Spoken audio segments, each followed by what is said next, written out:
Good morning, everyone. Welcome to BooksWagon. Today with us we have N. Sundaresha Subramanian sir, who is a distinguished business journalist and chronicler of financial accountability in India.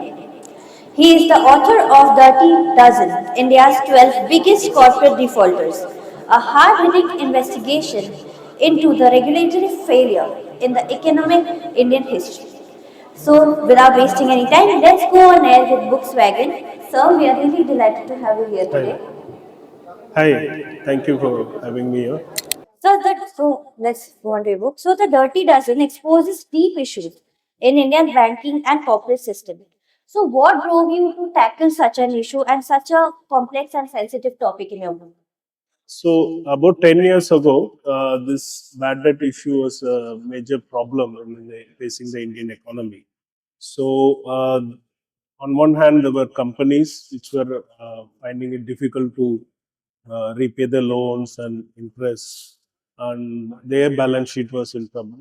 On the other hand, there was a balance sheet of the banks themselves, which got affected because of this company's inability, the borrower's inability to repay them. So this had to be addressed in some form. That is when the insolvency and bankruptcy code came in, which was a major reform under the Modi government, which came to being about 10 years ago. And these 12 large companies, which came to be known as the Dirty Dozen, they were at the center of this issue. And before the enactment of this law, there was no provision for companies to be taken out from their original promoters. After the enactment of the law, the first time the threat became real that if you don't repay the loans, you might lose your company. So this was a major change which came after the law, and these 12 companies were the first major ones which are put through this. So that is why they were significant. And I thought this story needs to be told through the prism of these 12 companies, that story. So that is what drove me to write this. So the title focuses on 12 defaulters. So how did you select that you are going to write about these 12? Like what does their story reveal in the book? So these 12 companies were chosen by RBI to be the first ones to be put through this new law. Because when the new law came in initially, everybody was hesitant because they didn't know what will be the impact and what will be the repercussions on promoters, banks, and government, everything. So RBI had to take a call, and these are the companies which have about 5,000 crore or more in default, and they need to be put through this IBC. So that is how these 12 came to be chosen. And each of these companies have their own story, how they got into trouble.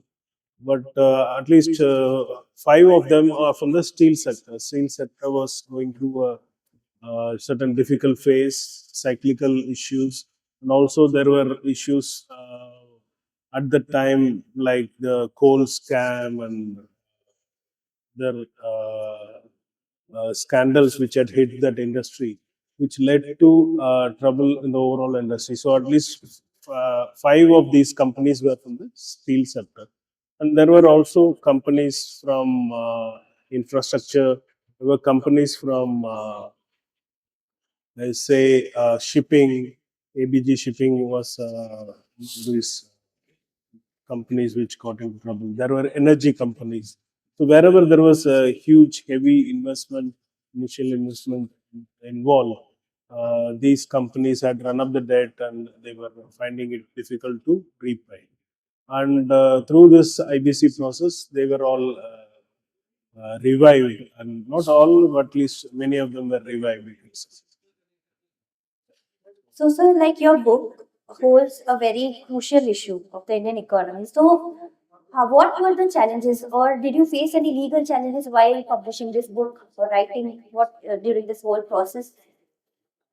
Yeah. So initially, while writing the book, it was difficult to get access to people because It is not something pleasant. People wouldn't talk about what went wrong normally. And since there were all legal proceedings going on, the subjects themselves were not very open about it.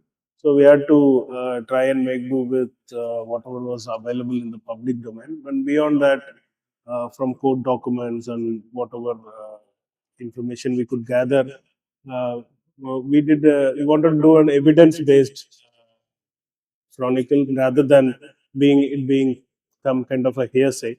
So that was a challenge during the writing of book. But after publishing, we got into a major legal challenge as one of the 12 companies sued us in a Calcutta court.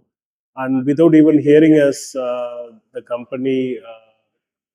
company's petition was honored and they were given an ex parte interim stay, which led to disruption in our book getting distributed. So about 6 to 7 months, we had to pull back the book and we had to fight the case in the courts.